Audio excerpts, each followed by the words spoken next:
What's up, guys? This is ElChizzo of ElChizzoReviews here, and I am here to talk to you about a new segment I'm starting. In this segment, I will be covering upcoming toy news that I have gathered through various Facebook pages and internet forums, and I'm going to talk about them with you. I just figured it would be an interesting way to do things, since I don't always have the funds to get a new toy, but I can speculate on what upcoming toys are going to be, or what they're going to be like. So without further ado, let's have a look at some of these upcoming toys. First off, we're going to start with an upcoming Gash from the Kamen Rider X8 series. If you don't know about Kamen Rider or Kamen Rider X8, I will leave a link to skip ahead to a Transformers bit in this show right now. Now you see, this particular Gashat that we're looking at here is going to be used by Kamen Rider Paradox, spelled Kamen Rider Para-DX. And from this first image, we can see one half of it. Yes, it's going to be a double Gashat like the Mighty Action Brothers Double X. However, unlike the Mighty Action Brothers, this one seems to have an extra gimmick on it. We see these game stickers plastered all over it, and what's even more interesting is on this side we see the Puzzle Gamer, Perfect Puzzle form, in full color and detail on one side, instead of the sort of minimalist detail that we get on most other Gashats. From what I can tell, you switch between modes by turning this dial, either clockwise or counterclockwise. Clockwise for Perfect Puzzle, clockwise for the fighter game mode, which I can't remember the name to. It comes with its own little belt clip thing that it can be inserted into, I assume, because it won't fit the typical critical finish slot that you would normally have on the gaming driver, or that you would buy separately. My katakana is not that good, so I can't tell you what this particular image is saying. These are scans pulled from advertisements for the toy. I believe Terebi-kun is where this came from. But as you can see, you turn it counterclockwise, and it switches over to Knockout Fighter. That's what it was called. The red half of Kamen Rider Parody X.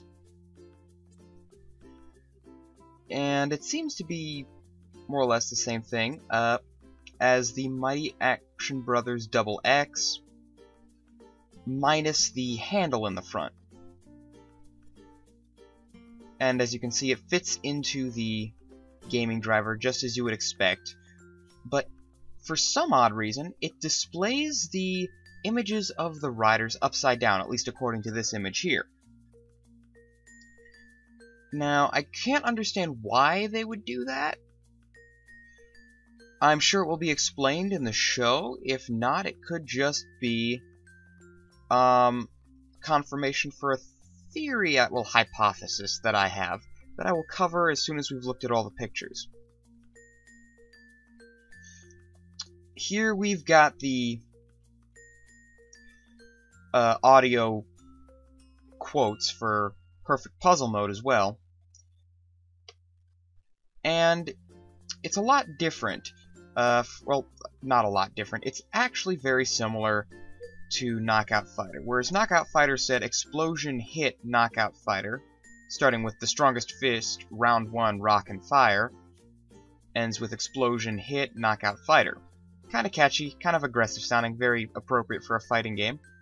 And then on this one it says, what's the next stage? Get the glory in the chain, Perfect Puzzle. Now that reminds me of Kamen Rider Kiva. Those of you who watch Kamen Rider will know what I'm talking about. But it is interesting. I was wondering when puzzle games were going to come into effect. I mean, I expected fighting games to be mixed in with Mighty Action X, but, you know, I guess the action genre doesn't really blend in with the fighting genre by this definition. Here we've got another image of the other side of the Gashette with Knockout Fighter on there. And again, the full detail thing really intrigues me. I'm not entirely sure what the choice was behind that. But that seems to be all that I could find so far for this Gashette. I really don't know what more to expect from it. If I find more pictures, I'll probably make another video. Anyway, now on to my hypothesis. It seems to me, with the way they've done this up, is it's a reference to those old bootleg multi-carts you used to get for older systems that had like a bunch of different generic games that overall were mediocre at best and clunky and stiff at worst. Now, I can't be entirely certain because the Gamer Driver logo is there on the picture, which would lead one to believe it's actually produced by the Genma Corp, or Game Corp, I guess they call it. But then again, you know, we've seen multi-carts that have fudged the Nintendo's official seal before. So we're gonna have to wait and see on this one. Coming up next is some Transformers stuff. Titans Return toys this time, with the Autobot Taro. Now, obviously this is just a plain old Titan Master, but it seems to me that they did the same thing with Swoop from the Dinobots that they did with Grimlock, is they changed his name and transformed him down into just a Titan Master with a generic vehicle. Well, I say generic vehicle. One half is a Pteranodon, and the other half is some kind of air sled. I'm not sure. It almost looks like an X-Wing fighter. But other than that, it looks to be nothing impressive. His head mode obviously lacks the giant red crest that we've come to expect from Swoop. But other than that, it does seem to carry over some of the shape choices from the original G1 cartoon, with the very steep cheekbones and the blue eyes and the very line-ridden face, as well as that kind of a half scowl resting face that he's got going on there. I can't say that I expected much from a Titan Master, because, well, their whole job is to transform into the head and be a tiny little robot, smaller than even most Minicons are. So you really couldn't have included that red crest without bulking out that little robot and making it highly impractical.